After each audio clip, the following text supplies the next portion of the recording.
Hello friends, welcome to my channel steno classes. तो चलिए dictation शुरू करते हैं। 3 गिनती के बाद डिक्टेशन शुरू हो जाएगा, तो आप तैयार रहिए। 1 2 3 स्टार्ट। सभापति महोदय, मैं रक्षा मंत्रालय की मांगों का समर्थन करने के लिए खड़ा हुआ हूँ। वर्तमान घटनाओं से पता चलता है कि संसार का हर देश अपनी सुरक्षा के बारे में चिंतित है और उसके लिए हर प्रयत्न कर रहा है। इस दृष्टि से अन्य देशों की तरह हमारे देश में भी रक्षा मंत्रालय का महत्व है। मुझे इस बात की खुशी है कि जहां अन्य मंत्रालयों की उनके पिछले साल के कामों के बारे में काफ़ी आलोचना हुई है, वहां इस मंत्रालय की कम आलोचना हुई है। इससे पता चलता है कि इस मंत्रालय ने पिछले साल अच्छा काम किया है।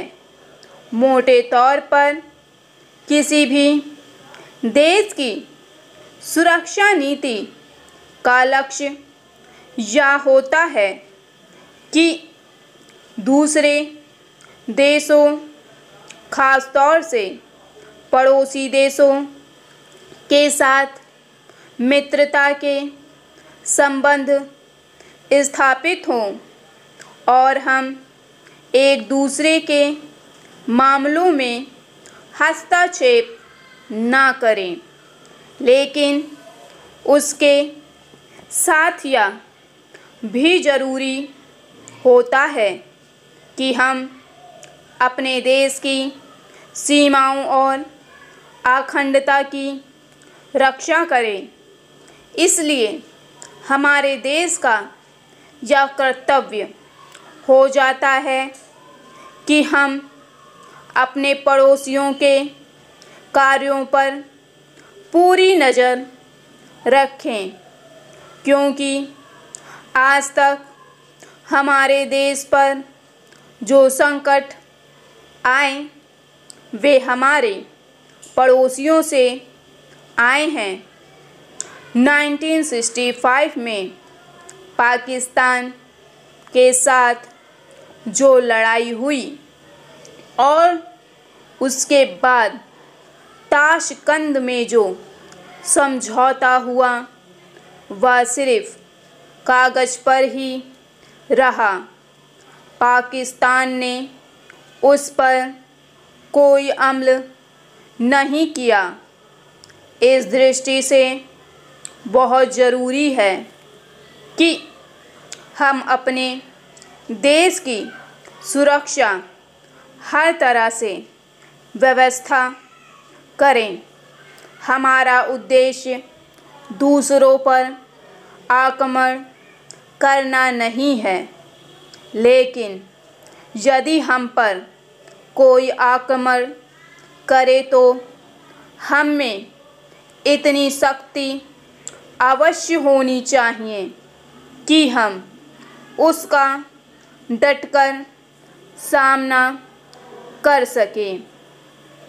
आप जानते हैं कि पिछले दिनों पाकिस्तान को अमेरिका और चीन से काफ़ी मदद मिली है।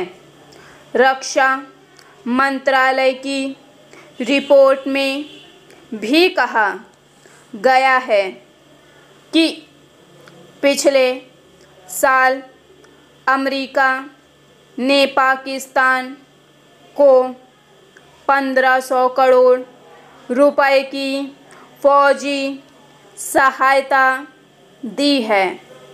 आज जहां हम फौजी सामान के लिए अपने कारखानों की मदद से अपनी शक्ति बढ़ाने का प्रयत्न कर रहे हैं। वहाँ पाकिस्तान संसार के देशों से फौजी सामान खरीद रहा है। अपनी नीति के कारण वह सब देशों से लाभ उठा रहा है।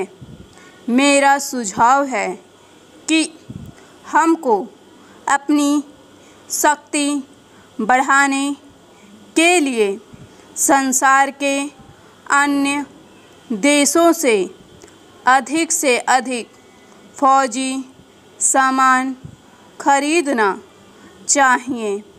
आज तिब्बत की सीमा पर चीन की 1.5 लाख फौज खड़ी है। समाप्त।